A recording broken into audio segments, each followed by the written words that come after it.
سنت کے نام پر بدعتیں، کس کی کارستانی ہے؟ نبی صلی اللہ علیہ وسلم کی اطاعت کے مقابلے میں تقلید کا ایک پہلو ہے جو اس نے امت میں جاری کیا کہ یہ سنت کو چھوڑ سکتا ہے، کوئی تعویل کرے گا نبی صلی اللہ علیہ وسلم کی حدیث کی، فرمان کی، لیکن جس تقلید کے دائرے میں زندگی گزار رہا ہے اس امام کو اس نے، اس کی بات کو اس نے حرف آخر سمجھا ہے، کچھ بھی ہو سکتا ہے، لیکن وہ اپنے امام کی بات کو ترک کرنے کے لیے تیار نہیں ہے، وہ اپنے اس فقہی مذہب کو چھوڑنے کے لیے تیار نہیں ہے، اپنے اس دائرہ اور اس جماعت سے باہر نکلنے کے لیے تیار نہیں۔ واضح سنت موجود ہو، واضح حدیث موجود ہو، نبی صلی اللہ علیہ وسلم کا فرمان موجود ہو، لیکن یہ ترک نہیں کرنا چاہتا۔ کس نے لگایا؟ اللہ تعالیٰ کی ذات سے لے کر، اللہ تعالیٰ کی ذات سے لے کر ہمارے زندگی کے ایک ایک امر میں شیطان نے یہ پورا ایک نظام ہے جس میں اس نے جال بچھا رکھا ہے ابن آدم کو پھنسانے کا اور جہنم لے جانے کا۔ بڑی چالیں چلی اس نے، افراط و تفریط کے نام پر تغافل، غفلتیں ڈالتا ہے، ایک بندہ سست ہے اس کو اور غفلت میں ڈالے گا، بھلوا دیتا ہے، چیزیں بھولی ہوئی یاد ہی نہیں آتی، نسیان شیطان کی طرف سے۔ عیسیٰ موسیٰ علیہ السلام لے کر جا رہے تھے وہ مچھلی خضر علیہ السلام سے ملنے کے لیے، تو رستے میں جہاں پڑاؤ ڈالا اللہ تعالیٰ نے کہا جہاں یہ مجمع البحرین، جو دو سی جنکشن، جو دریا آپس میں مل رہے، وہاں پر آپ میرا بندہ ہے، وہاں اس سے جا کے ملے، اس کے پاس بڑا علم ہے۔ اور اس سے پہلے جب وہاں وہ بیٹھے مچھلی غائب ہو گئی اور ان کو پتہ ہی نہ چلا، آگے سفر جاری رکھا اور تھکاوٹ نے آ کر گھیر لیا، اور میں ناشتہ تو لاؤ، اس ٹوکری سے وہ نکالو مچھلی، ناشتہ نکالو، تھک گئے ہیں، تو دیکھا مچھلی تھی نہیں، فَأَنْسَاهُ الشَّيْطَانُ، شیطان نے یہ بات بھلوا دی۔ خیر کے کاموں میں نسیان ڈالتا ہے، بھلوا دیتا ہے، تیری ذمہ داری بھی کوئی ہے، ہمیں اس نے آج مقصد حیات بھلوا دیا۔ بھائیو مقصد حیات کا نہیں پتا، کتنے ہم میں سے ایسے ہیں جو یہ سوال کا جواب دے دیں کہ ہم دنیا میں کیوں آئے، کیوں یہاں رہ رہے ہیں، مر کیوں جاتے ہیں؟ اس سوال کا جواب لوگوں کے پاس نہیں ہے۔ وہی دنیا کے امور کے ساتھ اپنی زندگی کو منسلک کریں گے، اس وجہ سے آئے ہیں۔ یہ سارے مقاصد الشیطان ہے، یہ امنگیں ڈالتا ہے، کہتا ہے کر لے، تو کر لے، تو ہی کر سکتا ہے یہ کام اور کوئی نہیں کر سکتا۔ وَكَانَ الشَّيْطَانُ لِلْإِنسَانِ خَذُولًا، اللہ تعالیٰ کہتا ہے یہ شیطان انسان کو رستے میں چھوڑ جانے والا ہے، کام کرواتا ہے، کام کرانے کے بعد جب دیکھتا ہے کہ اب یہ اس لمٹ تک پہنچ گیا ہے جہاں میری ضرورت اب اس کو نہیں رہی، تو پھر یہ چھوڑ کر چلا جاتا ہے، اور یہاں پہنچاتا وہاں ہے جہاں تک اب شیطان کی ضرورت بھی نہیں رہی اور واپس بھی نہیں آ سکتا، العیاذ باللہ، وہاں سے چھوڑ کے واپس چلا جاتا ہے۔ وَإِذْ قَالَ الشَّيْطَانُ لِلْإِنسَانِ اكْفُرْ، شیطان انسان سے پہلا کام کیا کراتا ہے؟ کفر کر لے، اللہ تعالیٰ سے کفر کر۔ فَلَمَّا كَفَرَ قَالَ إِنِّي بَرِيٌّ مِّنْكَ، جب یہ کفر کر لیتا ہے تو پھر یہ کہتا ہے میں تو تجھ سے بری ہوں، انی اخاف اللہ، میں اللہ سے ڈرتا ہوں۔ یہ کتنی بڑی چال ہے، یہ لے آیا ابو جہل کو 1000 کے لشکر میں اور کہتا ہوا، تھپکیاں دیتا ہوا لے آیا۔ قرآن کہتا ہے لا غالب لکم اليوم، وسائل دکھاتا ہے، تجھے کون چھیڑ سکتا ہے، تیرے پاس صحت ہے، تیرے پاس افراد ہے، تیرے پاس چلتا ہوا کاروبار ہے، تجھے کس کی محتاجگیاں ہیں؟ اللہ کی پکڑ کا تصور اوجھل کرتا ہے، اور جو وسائل ہوتے ہیں اس کو بڑا کر کے دکھاتا ہے، اور اس گھمنڈ میں مبتلا کر کے پھر اس کو اس میدان میں آ کر پھنساتا ہے جہاں سے وہ واپس نہیں جا سکتا۔ اتنی بڑی چال چلتا ہے یہ شیطان انسان کے ساتھ۔ ایسے نہیں اللہ تعالیٰ نے سورت مختلف صورتوں میں 8 جگہ پر اللہ نے بات بیان کی ہے کہ تمہارا کھلم کھلا دشمن ہے. کوئی 99 جگہ پر اللہ تعالیٰ نے شیطان کا تذکرہ کیا قرآن میں. 99 جگہ پر. کیوں کیا؟ یہ گھات لگایا ہوا، ایمبوش لگایا ہوا، یہ تمہارا دشمن ہے کہ شیطان کافروں تک کو بھی نہیں چھوڑتا. تو عزهم عزا، ان کو بھی بھڑکاتا ہے کہ کچھ کام کرو، اور نظر بھی نہیں آتا. دھوکے کے ساتھ انسان کو پھنساتا ہے، اس کے خیالات پر کنٹرول کرنے کی کوشش کرتا ہے. اور بعض لوگ کہتے ہیں کہ فرشتے بھی خیالات کو نہیں جانتے، اور شیطان بھی نہیں جانتا، اور دماغوں کو پڑھتا ہے یہ شیطان. آپ اگر کوئی مووی دیکھ رہے ہیں یا آپ کسی نیٹ پر کوئی چیز دیکھ رہے ہیں، جب آپ اس کو دیکھ رہے ہیں تو وہ چیز آپ کا دماغ پڑھ رہی ہے کہ یہ کس چیز کو دیکھ رہا ہے، اور اس طرح کی چیزیں آنا شروع ہو جاتی ہیں. یہ شیطان دماغ پڑھتا ہے. اس دماغ کو پڑھنے کے ساتھ پھر اسی طرح کی چیزیں یہ سامنے پیش کرتا ہے. ان کو لے آیا تھپکیاں دیتے ہوئے، ابو جہل 1000 کا لشکر، تیرے مقابلے میں یہ 313، اور یہ بھی ہجرتوں کے مارے ہوئے، روٹی پوری نہیں ہے، بدن پر کپڑا نہیں ہے، اور یہ بھاگے بھگوڑے، یہ کیا لڑیں گے تمہارے مقابلے میں؟ لا غالب لکم اليوم، تم پر آج کوئی غلبہ حاصل نہیں کر سکتے. لے آیا آمنے سامنے، کہاں سے چلایا؟ حالانکہ لوگوں نے کہا ابو جہل ہمارا قافلہ بچ گیا ہے، تو اب ہمیں وہاں جانے کی، لڑنے کی ضرورت نہیں ہے. اس نے کہا نہیں، جائیں گے، بدر کے میدان میں اتریں گے، وہاں اونٹ کا ذبح کریں گے، وہاں رات کو موسیقی کے پروگرام ہوں گے، عورتیں ناچیں گی، پروگرام کریں گے، تکے کباب کھائیں گے، پیئیں گے. ان مسلمانوں کو جرت کیسے ہوئی کہ ہمارے کسی لشکر پر حملہ آور ہو؟ پھر ہم واپس آئیں گے. لا کر پیش کر دیا، صفوں میں کھڑا کر دیا. جب دیکھا اب سردار ہیں، لڑنے والے، تلواریں پاس ہیں اور لڑنے کے لیے آئے ہیں، اب دیکھا سامنے 313 کے ساتھ ساتھ جبرائیل بھی ہے، اللہ کے فرشتے بھی ہیں.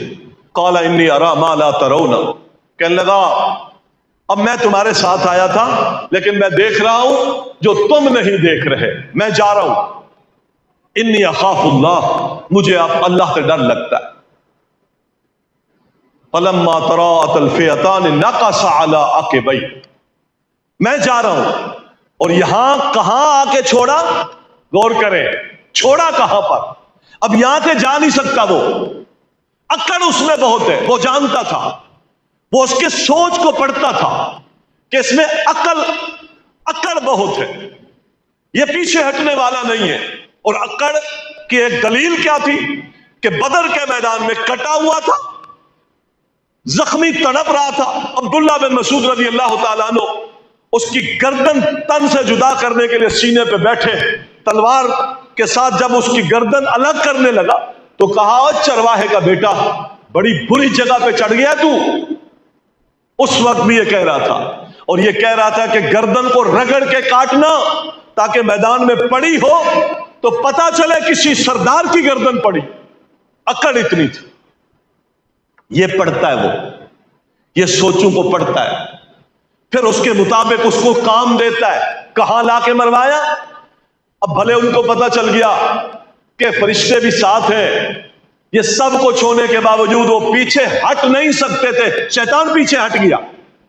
اب اس کو پتا تھا کہ جہاں میں نے اس کو لا کے چھوڑا ہے یہاں سے واپسی کی کوئی سبیل نہیں ہے.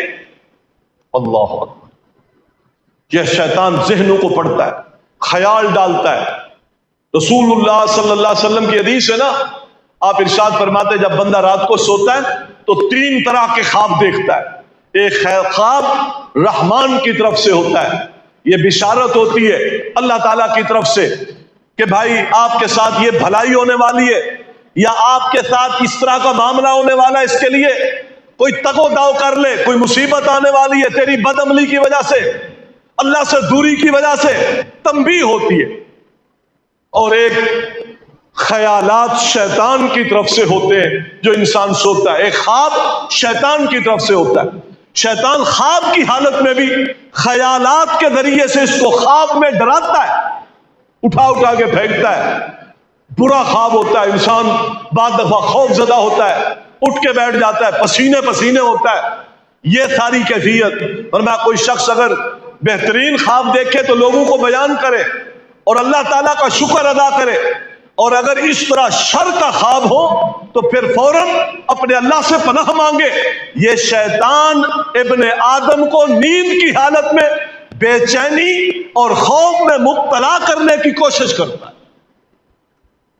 اور ایک خواب آپ صلی اللہ علیہ وسلم نے فرمایا وہ خیالات ہوتے ہیں انسان کے اپنے نفس میں، جو سوچتا ہے، جو کرتا ہے، جو دیکھتا ہے، جو منصوبے بناتا ہے. بعض دفعہ خوابوں کے اندر اس طرح کی کیفیتیں بھی انسان میں پیدا ہو جاتی ہیں. تو کہنے کا مقصد یہ ہے کہ یہ خیالات کے ذریعے بھی یہ مسلط ہونے کی کوشش کرتا ہے. اس لیے اللہ تبارک و تعالیٰ نے اس لعین دشمن سے محترم بھائیوں ہمیں ہمیشہ بچتے رہنے کی تلقین فرمائی ہے کہ یہ تمہارا کھلم کھلا دشمن ہے. نماز میں آ جاتا ہے، اس پر قضا و قضا کتنا خطرناک ماحول بناتا ہے. فلاں کام کو یاد کر، فلاں کام کو یاد کر. پتہ چلتا ہے اتنی دیر میں نماز ہو جاتی ہے اور یہ اس کو خیالات میں لگائے رکھتا ہے. نماز میں آ کر اس کو خیالات، فلاں کام یاد کر، فلاں کام یاد کر. حتیٰ کہ سید عائشہ رضی اللہ تعالیٰ عنہ فرماتی ہیں کہ میں نے اختلاس کے بارے میں نبی علیہ السلام سے پوچھا. اختلاس کیا ہے؟ نماز میں ہلکی پھلکی ہماری جو نگاہیں ادھر ادھر دوڑتی ہیں، کیا ہو رہا ہے دائیں بائیں، کیا حرکات و سکنات ہیں. فرمایا بندہ اللہ تعالیٰ کی بارگاہ میں اللہ تعالیٰ کے ساتھ ہم کلام ہوتا ہے.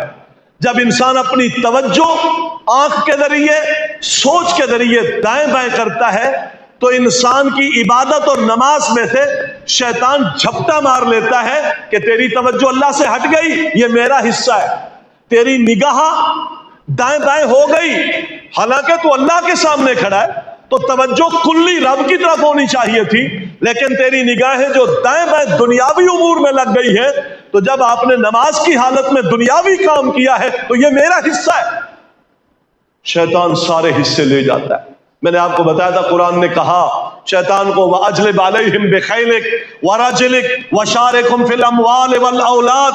دوڑا دے ان پر سارے لشکر، جو کچھ کرنا ہے کر لے. وَشَارِكْهُمْ فِي الْأَمْوَالِ وَالْأَوْلَادِ. ان کے مالوں میں شامل ہو جا اور ان کی اولادوں میں شامل ہو جا. ہر وہ مال جو اللہ تعالیٰ کی نافرمانی میں لگتا ہے اس مال میں شیطان شریک ہے. لہذا اپنے مال میں اسراف نہ کریں، فضول خرچی نہ کریں، شیطان کی راہوں پر خرچ نہ کریں، گناہ اور سیئات کے پھیلانے میں اپنے مال کو خرچ نہ کریں. مال میں اللہ کو شامل کریں، مال میں شیطان کو شامل نہ کریں. کتنے خوش نصیب لوگ ایسے ہیں جو اپنے کاروبار میں پرسنٹیج رکھتے ہیں، کس کے لیے؟ اللہ کے لیے. یا اللہ تو ہمارے کاروبار میں شریک ہے. پھر اللہ تعالیٰ انہیں توفیق دیتا ہے، برکتیں دیتا ہے. اور کتنے ایسے لوگ ہیں جو اس مال میں شریک بنا لیتے ہیں کس کو؟ شیطان. وہی مال ہے جو اللہ کے لیے نظر و نیاز میں استعمال ہونا چاہیے، وہ قبر پر، آستانے پر نظر و نیاز میں استعمال ہو رہا ہے. وہ مال جو اللہ تعالیٰ کے دین کی تنفیذ کے لیے استعمال ہونا چاہیے، وہ مال ڈراموں میں خرچ ہو رہا ہے، وہ مال فلموں میں خرچ ہو رہا ہے، وہ مال شراب میں خرچ ہو رہا ہے، وہ مال جوئے میں خرچ ہو رہا ہے، وہ مال رشوت میں خرچ ہو رہا ہے، وہ مال سود میں خرچ ہو رہا ہے، وہ مال خواہش پرستی میں خرچ ہو رہا ہے. یہ ہے شیطان کا مال میں شامل ہونا. اولاد میں شامل ہو رہا ہے شیطان. اولاد میں شیطان کیسے شامل ہوتا ہے؟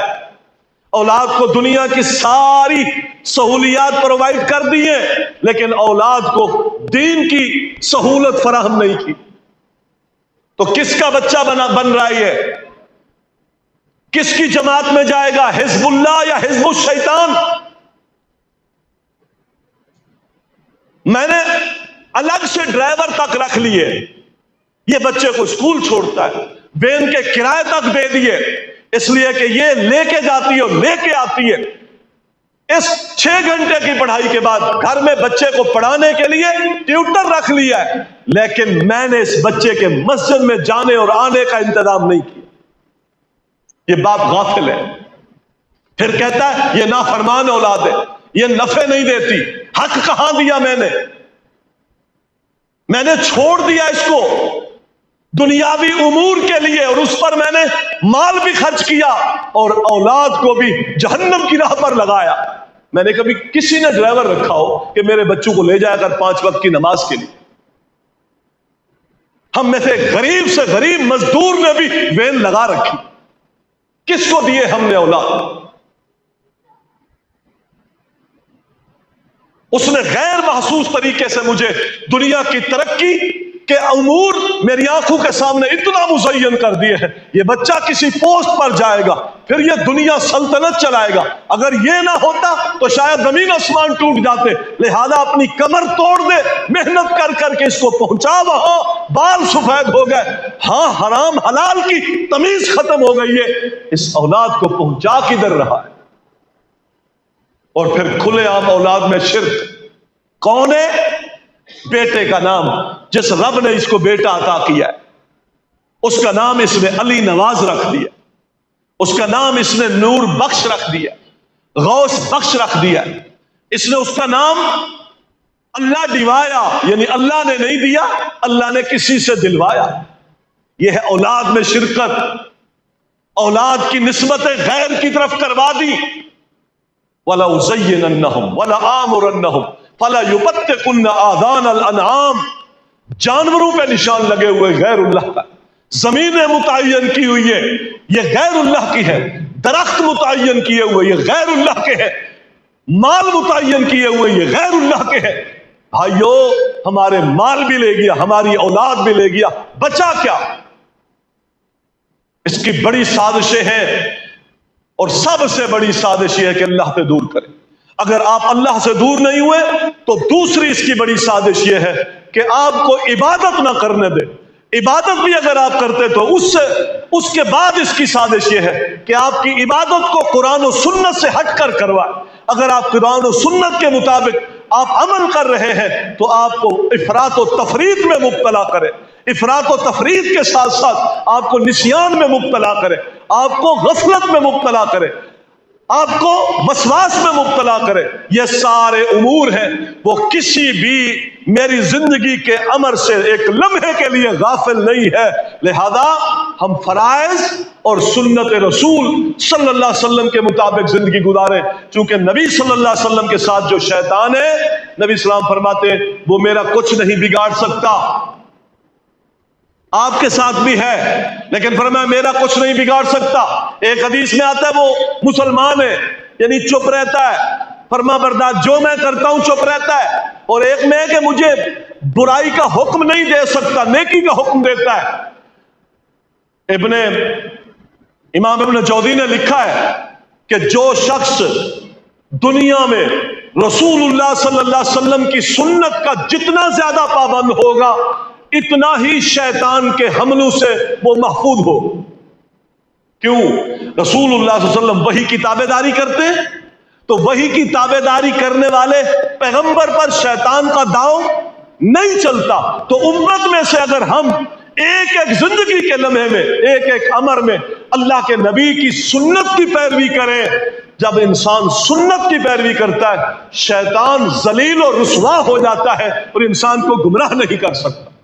ہمارے سامنے، ہمارے پہلو میں یہ کتاب و سنت کی تعلیم ہے، اس کے مطابق ہم زندگی گزاریں گے دائرہ اسلام میں تو انشاءاللہ تعالی شیطان کے ہتھ گنڈوں سے بچے رہیں گے، ہماری اولادیں بچی رہیں گی، ہمارے گھر بچے رہیں گے، ہمارے مال بچے رہیں گے۔